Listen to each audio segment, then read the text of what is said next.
Hello and welcome to this presentation on integrated management system. I am Sudhindra Soni and this is my colleague Mr. Joaquim Furtado. We both will be speaking in this presentation today. This presentation complements the book titled A Brief Overview of Integrated Management System authored by the speakers, and this book is now available in print version as well as e-book in Kindle edition. Before I actually go to the presentation, I would like to show you a statement given below. Someone is sitting in the shade today because someone planted a tree here a long time ago by Warren Buffett. Establishing and maintaining a system is like planting and nurturing a tree which bears fruits and provides shelter in the long run. The first statement is by Warren Buffett, an American business tycoon, and the second one is the interpretation of the same statement. So we must appreciate the fact that an established system is a prerequisite for consistently successful business operations. In the current scenario of global business, three factors play a crucial role in achieving performance objectives, and they are management of quality, environment, and operational health and safety. Successful management of these three aspects aids the companies in achieving set objectives and also continual improvement. The three international system standards, namely ISO 9001 2015, ISO 14001 2015, and ISO 45001 2018, issued by the International Organization for Standardization, provide the basic framework for companies to build an integrated management system addressing all the requirements of QHSE, that is quality, health, safety, and environment. These standards are generic but comprehensive, and it is for the companies to adopt the standards and develop company specific systems with internal audits and review for continual improvement. So let us go ahead and see what the three standards say, what are the key principles of IMS, and how do we go about developing systems and processes to achieve business success. The three ISO standards are structured over 10 clauses as below. Clause number 1, scope. Clause number 2, normative references. Clause number 3, terms and definitions. Clause number 4, context of the organization. Clause number 5, leadership. Clause number 6, planning. Clause number 7, support. Clause number 8, operation. Clause number 9, performance evaluation, and clause number 10, improvement. The main features of the ISO standards are like this. Clauses 1 to 3 are only introductory and informatory, unlike clauses 4 to 10, which are normally referred to as auditable clauses, which prescribe the requirements applicable for the various functional areas of any company or business enterprise. Requirement for mandatory documented information is clearly specified wherever necessary. Risk management is a common requirement in all the three standards.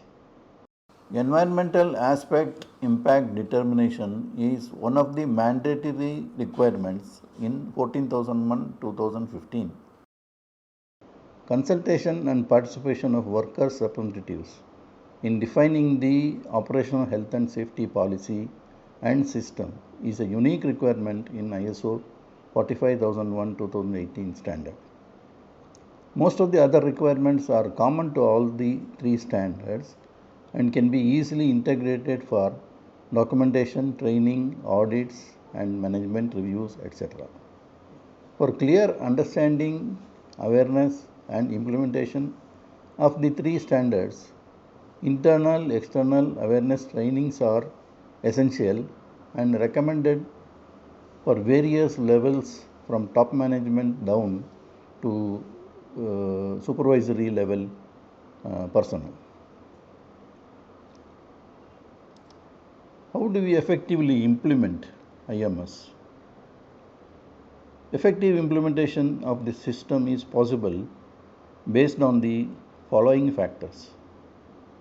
strong and committed leadership, adequate awareness and training across the company, sincere commitment at all levels from top to bottom, affordability for required timely resources, reasonable and credible time schedules, risk-based thinking right from the planning stage, timely measurement and assessment of processes for corrective actions and improvements, ensuring competence of personnel, process-based approach, and proactive and preventive approach.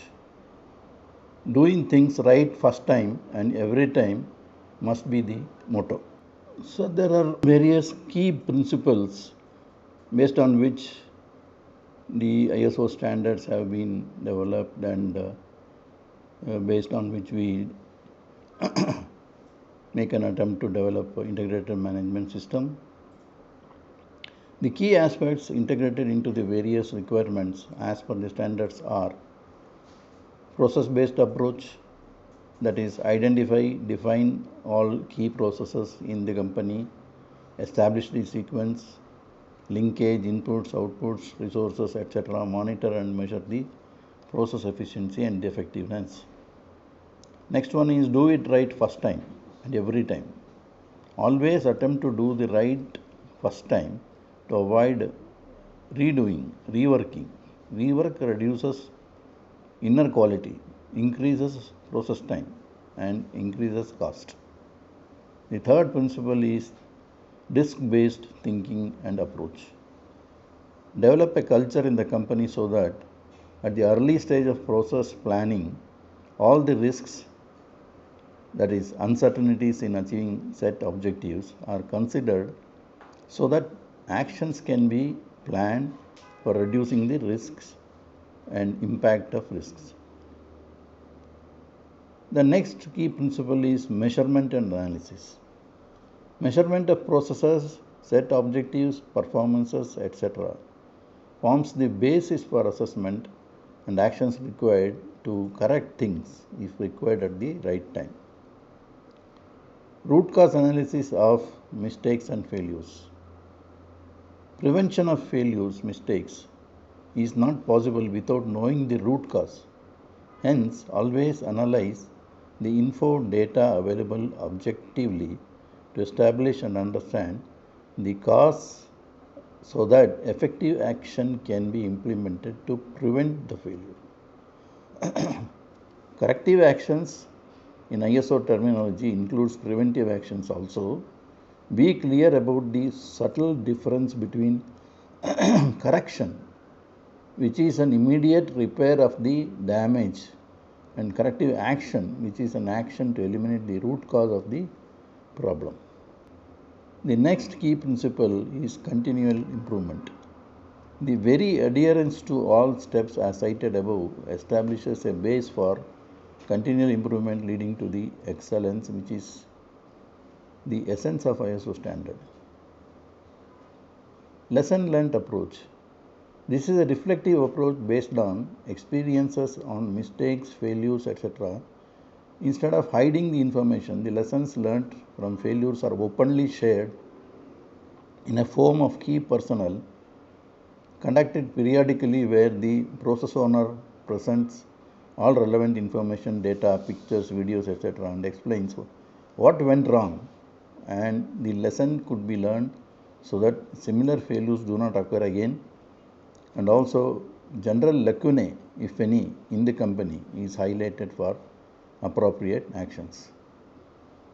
The last and the most important principle is the PDCA model.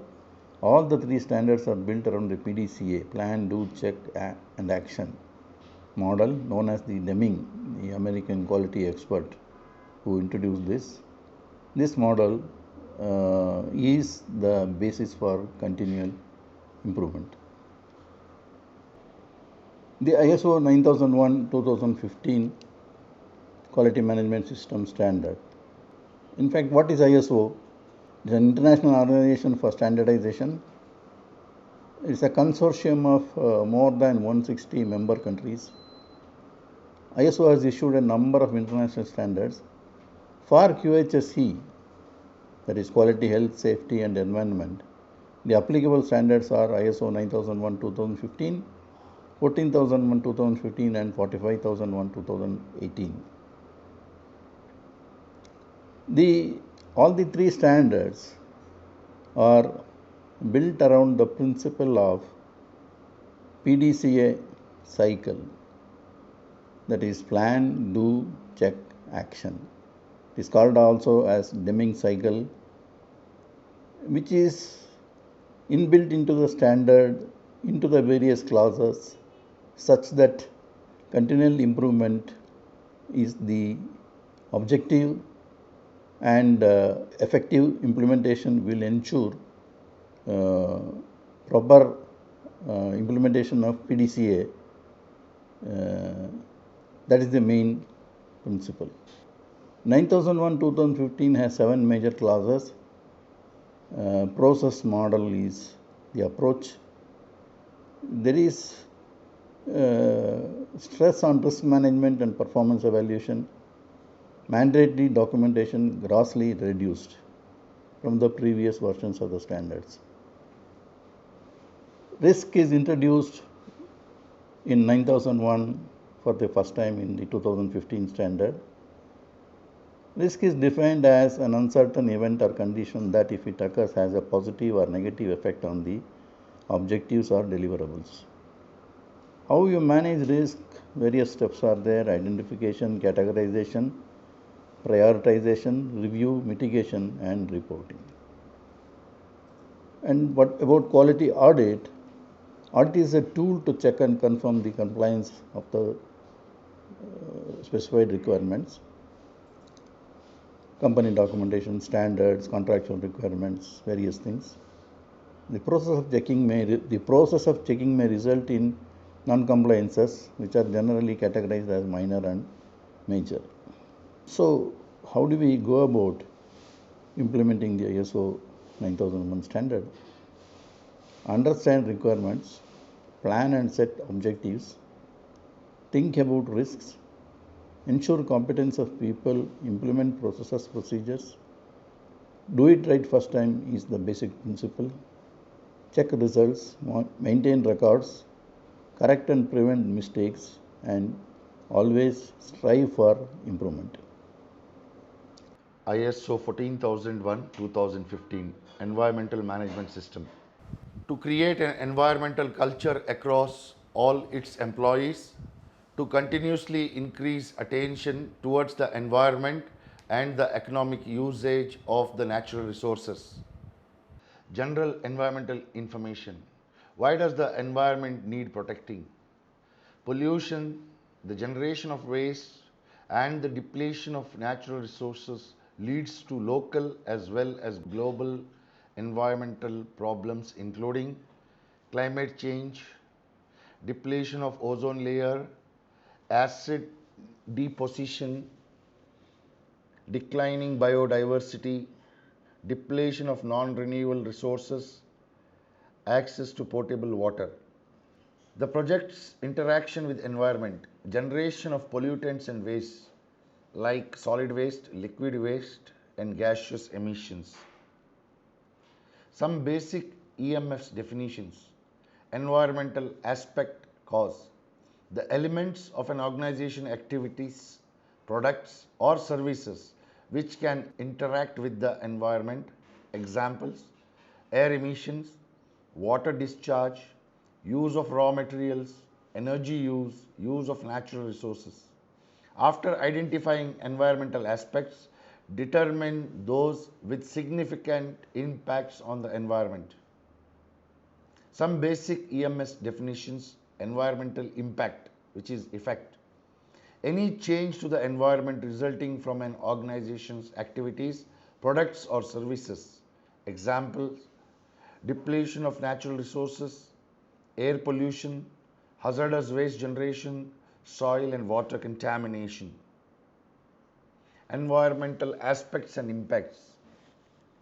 Aspects: discharge of untreated effluent water, degradation of aquatic habitat, chemical spill, soil and ground contamination, electricity usage, air emissions from vehicles, global warming, air pollution.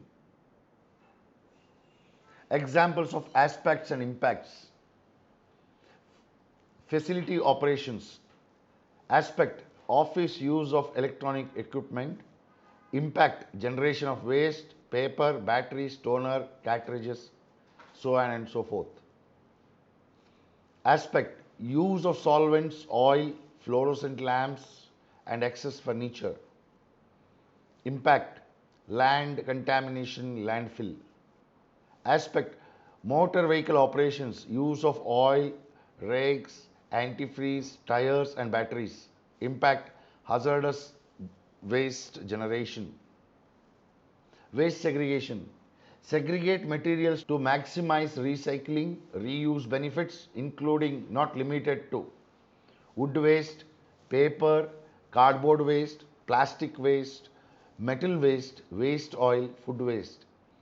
Segregate any waste generated from the job and identify as either hazardous or non-hazardous. When you are doing housekeeping, segregate the trash separately. Housekeeping team checks the waste segregation is properly done or collected in appropriate containers. Waste segregation on sites: cardboard, plastics, scrap materials, metal scraps, wood. Now coming into 45,001 2018 occupational health and safety. There's a statistics from International Labour Organization. 2.78 million fatal accidents occur at work yearly. 7,700 persons die of work-related diseases or injuries daily. 374 million non-fatal work-related injuries and illness each year. 180 million people with occupational disease. 4% of the world GDP is equal to work accidents and diseases. What is an occupational health and safety management system? An occupational health and safety management system is coordinated and systematic approach to managing health and safety risks. What is OHS management system? Helps organizations to continually improve their safety performance and compliance to health and safety legislation and standards. Establishes safer working environment to protect people at work by eliminating for better managing health and safety hazards. What is ISO 45001? ISO 45001 is a global standard for occupational health and safety management system which specifies requirements for an OH&S management system. Applies to all types of size of organizations. Objectives of 45001: helps organizations minimize the risk of harm to all those who are working under their control, defined as workers within the standard. Provide a platform for continual improvement in OHS performance. Integrate OHS within an organization overall business management system. Key focus of ISO 45001: top management being accountable for occupational health and safety management, needing to demonstrate leadership. Workers' participation in the identification of hazards and risks, the development and operation of occupational health and safety management system, and indicates these are essential for success. The need to prevent ill health, including mental ill health as well as injuries. To recognize the need that causes of ill health and injuries can be through immediate impacts, examples, accidents or epidemics. Longer term impacts such as repeated exposure to radiation, chemicals, or continuously stressful working environment. Workers' consultation. Emphasize the consultation of workers on determining the needs and expectations of the interested parties, establishing the OH&S policy, assigning roles, responsibilities and authorities, how to fulfill the legal requirements, establishing the OH&S objectives and planning to achieve them, controls of outsourcing, procurement and contractors, determining the needs of monitoring, measurement and evaluation, audit program, continual improvement, mechanisms for participation and consultation, identify and provide mechanisms and resources for consultation and participation of workers, occupational health and safety meetings, occupational health and safety training, inclusion of responsibility and authority for occupational health and safety in job descriptions, participation in expert groups and commissions, integration of OHS activities into business processes, emergency preparedness and response, discussions of draft OHS normative documents, submitting proposals regarding their needs and expectations as well as the deficiencies for improvement. Protecting health, safety and the environment is everyone's job. Now coming to risk management. People face risks all the time, intentionally or by chance. So do the business. Risk management or the absence of risk management are the root of each and every corporate failure that we have seen. Risk definitions. Effect of uncertainty on objectives. Effect is a deviation from the expected, positive or negative. Objectives can have different angles such as financial, health, safety and environmental goals, and can apply at different levels such as strategic, organization-wide, project, product or process. Risk is an effect on uncertainty on objectives. Risk comes from not knowing what you are doing, Warren Buffett.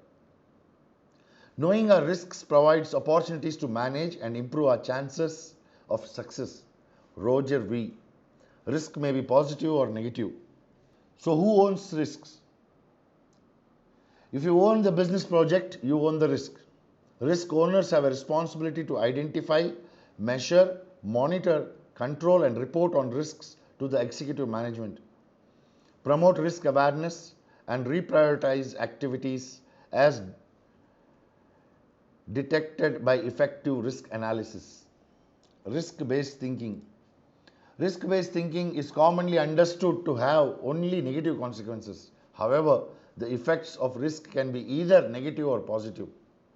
And ISO 9001, ISO 14001 and ISO 45001, risks and opportunities are often seated together. Opportunity is not the positive side of risk. An opportunity is a set of circumstances which makes it possible to do something. Taking or not taking an opportunity then presents different levels of risks. Risk-based thinking.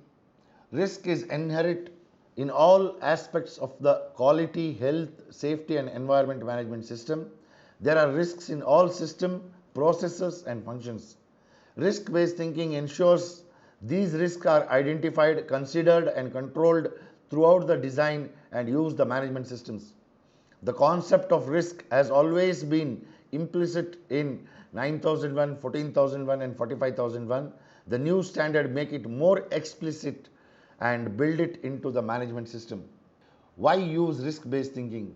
Successful organizations apply risk-based thinking because it brings benefits that improve governance, establish a proactive culture of improvement, assist with compliance, assure consistency of quality of products and services, improve customer confidence and satisfaction, ensure safe and hazard-free environment, enhances company reputation in market. Risk management principles.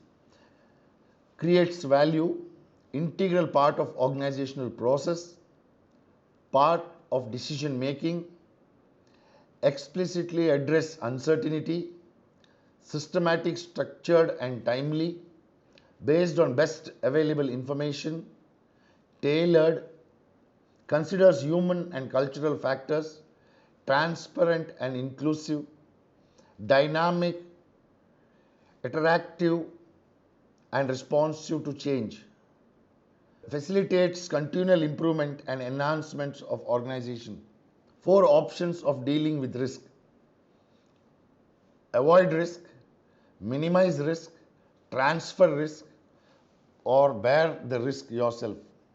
Risk treatment, risk avoidance, avoidance of uncertain customers, reduction of imports from certain countries, no use of environmentally unfriendly products, withdrawal from risky branches of business, risk minimization, loss prevention, loss reduction, risk transfer, insurance policies, contracts, terms and conditions, risk diversion, assumption of risk, risk monitoring and checking, risk registers, risk profile, risk management plan, effectiveness of mitigation, emerging of new risk. You can see a sort of a cartoon. You can see a sort of cartoon pictures here how the risk is being minimized. See, when you identify the risk here, they understand and analyze the business, focus on strategic issues. You can see a person is just identifying the risk and he found that the crocodile is very close to him. The second thing, he assesses the risk, assesses the business risk, prioritizing of critical risk. So he is going to study, make a study and a risk assessment how to mitigate the risk. By applying the control measures, he puts the risk inside the cage. So the hazard which was there initially, now it is inside the cage so that the risk is fully mitigated. Now we'll go to root cause analysis. Determining the root cause analysis of a problem. Why determine root cause? Prevent problems from reoccurring, reduce possible injury to personnel, reduce rework and waste material, increase competitiveness, promote happy customers and stakeholders, ultimately reduce cost and save money. Look beyond the obvious. Invariably, the root cause of a problem is not the initial reaction or response. For example, equipment failure, human error. Initial response is usually the symptom, not the root cause of the problem. This is why root cause analysis is very useful and a productive tool. Most times, root cause turns out to be much more, such as process or program failure, system or organization failure, poorly written work instructions, lack of training. What is root cause analysis? Root cause analysis is in-depth process or technique for identifying the most basic factors underlying a variation in performance problem. Focus is on system and processes. Focus is not on individuals. When should root cause analysis be performed? Significant or consequential events, repetitive human errors are occurring during a specific process, repetitive equipment failures associated with a specific process, performance is generally below desired standard, repeated rejections, violations. How to determine the real root cause? Assign the task to a person, team if necessary, knowledgeable of systems and processes involved. Define the problem, collect and analyze the facts and data, develop theories and possible causes. There are be multiple causes that are interrelated. Systematically reduce the possible theories and possible causes using facts. How to determine the real root cause? Develop possible solutions, define and implement an action plan.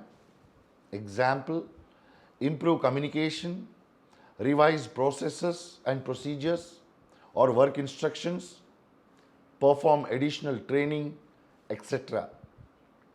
Monitor and access results of the action plan or appropriateness and effectiveness. Repeat analysis if problem persists. If it persists, did we get the root cause? Some useful tools for determining root cause. They are the 5 whys, brainstorming, cause and effect diagram. Example of 5 whys for root cause analysis. Problem, flat tire. Why? Nails on garage floor. Why? Box of nails on shelf split open. Why? Box got wet. Why? Rain through hole in garage roof. Why? Rusted roof sheets of garage. Cause and effect diagram. Fishbone diagram. Causes, methods, effect, results. 4 Youngs model. Man, methods, materials, machinery. Common errors of root cause. Looking for single cause, often 2 or 3 which contribute and may be interacting. Ending analysis at the symptomatic cause. Assigning as the cause of problem why event that preceded the real cause.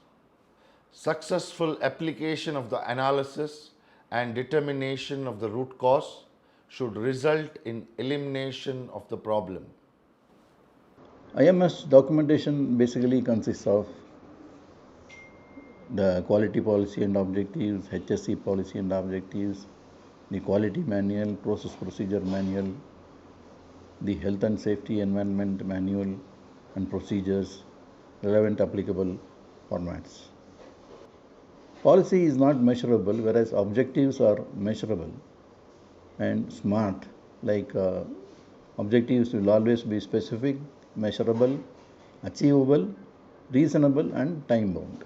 That is what is called as SMART. There is a quality manual, there is a HSE manual, there is what is called as a process procedure manual, where each sub-process is documented as a procedure, process diagram, process flow chart and a responsibility matrix. So the main processes in any company come under this category: management processes, customer related processes, business execution processes, resource management processes. Successful execution of a process needs to be measured. Efficiency and effectiveness are primary measures of a process. Efficiency is basically timely and cost effective execution. Effectiveness is how well the process objectives are met. Procedure manual documents above for all sub-processes. Quality manual documents what is called as key performance indicators, KPIs, for key processes. HSE manual needs highlights needs and expectations, interested parties, planning and risk management, aspect impact related to EMS, roles, responsibilities and accountability, strategic plan for achieving HSE objectives, legal register and compliance obligations. Formats, actually each procedure will be attached with the applicable format. Of course, there will be a document number, contractual formats issued by main contractor supersedes internal formats. Changes in formats controlled through revision number. Lesson learned are elements of both organization learning and knowledge management. A lesson learned is defined as knowledge gained from experience, successful or otherwise, for the purpose of improving future performances. In this regard, what has motivated construction companies and other companies to conduct lesson learned, to learn from similar past projects to avoid repeating mistakes, to ensure that past successes are replicated in future projects, to gain competitive edge over competing companies, to avoid corporate brain drain and to encourage innovation. So, the basic underlying principle is preventing mistakes is much more time and cost effective than correcting them. What do we get from IMS? Summarized benefits of implementing IMS. System dependent operation, not individual dependent. Provides a platform for continual improvement. Reduction of reworks, scrap, etc. Provides cost benefits. Documented system provides transparency in operations. Proper maintenance of records provide sufficient data for analysis. Preventive system rather than corrective. Provide visibility for top management for review and improvement. A common sense of purpose throughout the organization. Engaged and motivated people and other stakeholders. Minimal firefighting, recurring problems, number of other benefits. What after IMS implementation? Once a system has been put in place, continuous efforts should be put in for improvements. Improvement in customer satisfaction level, improvement in KPI achievement in key processes, reduction of rejections, rework and costing of rework to be ensured, timely corrective actions on rejections and NCRs to be implemented, process ownership level to be improved, HSC implementation to be more voluntarily than forced by HSC officers, lessons learned from previous projects should be effectively utilized. For all coming projects, execution related risk assessment to be carried out at the planning stage mandatorily, effectiveness of the internal audit to be improved, participation of all concerned critical. For this, risk-based thinking to be practiced, root cause identification by process owners should be in place as a regular practice. What every employee can do for IMS. For any system to be successfully maintained, involvement and ownership of the personnel concerned is very critical. Hence, every employee can significantly contribute through owning the process you are responsible for, properly communicating required information to team members concerned, maintaining the spirit of teamwork, being conscious and committed to the expectation of the interested parties, appropriately documenting required information, adhering to approved procedures and practices of the company and do right first time and every time, ensuring the competence of the personnel working under you, promptly reporting faults, issues to the proper level of people, proper understanding your responsibilities, authority and accountability. Always take a proactive and preventive approach. It is easier to do a job right than to explain why you didn't. There are various challenges while focusing in the implementation of IMS, for which we need to conduct frequent awareness, trainings, workshops, audits, etc. to adapt IMS to the company specific conditions. Also, the effective implementation of IMS in achieving the objectives of the organization will help to get repeated jobs from the existing clients and helps to attract new clients. Technology is a tool. It cannot build a system. It cannot think for us. It cannot develop itself a company culture for us. All this is still much in the hands and minds of humans. Proper implementation of system and process will and indeed is changing the map for us, making information, data, and communication much more easily and readily available, so that we can effectively bridge the gaps and continually improve the company business performance, leading to excellence. As we all know, the whole world is going through the COVID-19. Now, ISO has issued a new standard in December 2020, that is ISO 45005-2020, Occupational Health and Safety Management System, General Guidelines for Safe Working during the COVID-19 pandemic. This guideline standard could be used by any company or the business establishment for ensuring appropriate control. Thank you very much for watching this video.